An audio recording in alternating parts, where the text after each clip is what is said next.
सबसे पहले तो बिग बॉस की बधाइयाँ। It's like one of the biggest reality shows, a very famous show. People much look forward to the release of it.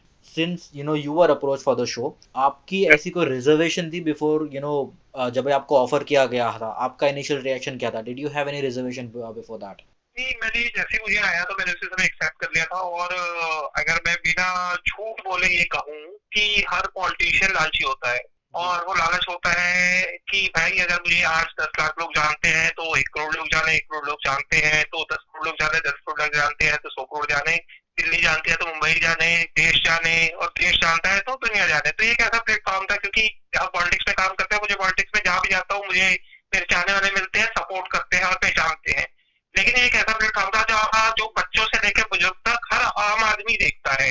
तो एक ऐसे प्लेटफॉर्म के माध्यम से पूरे देश के पास पहुंचाने का, अपनी विचारधारा को पहुंचाने का एक अच्छा प्लेटफॉर्म है, और मुझे उसको उसी समय एक्सेप्ट करना चाहिए। करेक्ट। मुझे एक बात बताइएगा। सलमान खान को हमने मूवीज में देखा है, सॉन्ग्स में देखा है इनफैक्ट। तो एक अलग एक छवि होती है उनकी, पर जब बिग बॉस की बात आती है तो वो छवि बहुत बदल जाती है। As a host he is known to be loving, at the same time he is also known to be very strict. तो वो जितना लोगों को डांटते हैं उतना ही लोगों को अप्रिशिएट भी करते हैं। Since you will be one of the contestants, आप प्रिपेयर हो डांट फटकार के लिए भी?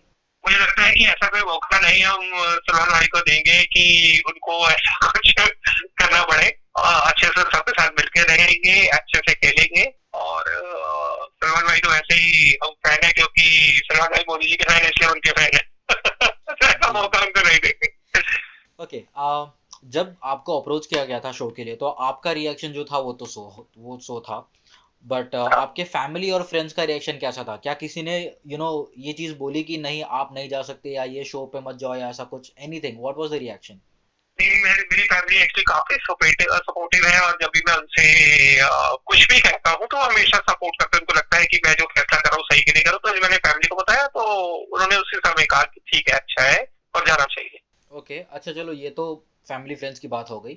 But you coming from a political party, क्या वहाँ पे किसी ने कहा कुछ, या उनका एक्सप्रेशन कैसा था? पॉलिटिक्स मेरी अपनी पार्टी में जो जिनके साथ मैं क्लोज हूँ, जो मुझे लगता है कि दिस पीपल सपोर्ट्स मी, मैंने उन लोगों से बात की। और उन लोगों ने मेरा सब मतलब मेरे लोग को अच्छा सपोर्ट भी किया, बेस्ट विशेस भी। समथिंग इन लोगों रिलेटेड से टू मिल के दिस। भी आया, उनको बता के भी आया कि मैं ऐसे जा रहा हूँ। तो सी, उन्होंने मुझे सपोर्ट किया। जी, something related to this. We had Archana Gautam before, also, coming from the party, and उनको उनका रिएक्शन जिस तरह से था शो के बाद या शो के टाइम पे भी, अगर ऐसा कुछ होता है आपके साथ के क्योंकि ऐसा है कि शो में बहुत सारी चीज़ें पास्ट में से भी उछाली जाती है, बहुत सारी चीज़ें ऑन द सरफेस आती है। तो अगर ऐसा कुछ होता है, are you ready to deal with anything like that? घर के अंदर अपने आप को हमें जेन्युइन बन के रहना चाहिए, क्योंकि 3 महीने का शो है। और अगर हम फेक बनने की कोशिश करते हैं, आर्टिफिशियल कुछ दिखाने की कोशिश करते हैं, तो कुछ टाइम बाद वो रिवील होना चालू हो जाता है। और जब लोग आपको शुरुआत में प्यार करते हैं, जब आपका असली चेहरा उतरता है, तो लोग आपको फिर उतना ही नफरत करना चालू कर देते हैं। तो मुझे लगता है कि आदमी जैसा है वैसा बन के रहना चाहिए। और लोग आपको सपोर्ट करेंगे अगर आप अच्छे हैं, तो लोग आपको सपोर्ट करेंगे। अगर आप अच्छे नहीं है तो लगा आपको बाहर भी कर देंगे। तो जनता के हाथ में सब कुछ है, तो जो जेन्युइन है बन के रहे, कुछ फेक बनने की कोशिश नहीं करनी चाहिए। Alright, last question. ये जो घर है, ये बहुत बड़ा सब्र का इंतजाम होता है। जी। तो मैं पहले तो ये पूछूंगा कि how will you deal with the anger issues, क्योंकि खाना भी बहुत लिमिटेड होता है, जो बहुत बड़ा चैलेंज हो जाता है लोगों के लिए ना, है मुझे कि लगता है तीन कि चार एशिया की जो सबसे बड़ी जेल है, बिग बॉस को भी हमें जेल की तरह मानते हैं कि जी जेल ही जी एक तरह से, जी जी। क्योंकि दोनों में नेटो में रहे थे।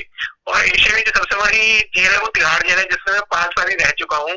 करेक्ट। तो जब इतनी बड़ी जेल में रह लिया तो ये भी एक जेल की तरह रहेंगे। और उसके बाद हम कोविड में भी हमारे सब घर जेल की तरह बन गए थे। तो मुझे लगता है कि ऐसा एक्सपीरियंस हम झेल चुके हैं हिंदुस्तान में। और मैं तो खुद तिहाड़ में 5 बार ही रह के आया, तो मुझे लगता है कि कोई बड़ी मेरे लिए चीज नहीं हो। Alright alright. शुक्रिया आपके वक्त के लिए। बहुत थैंक यू, बहुत thank you so much. Mubarak big boss के लिए। आई रियली होप कि थैंक यू, आप आगे थैंक यू, तक जाइए। थैंक यू भाई।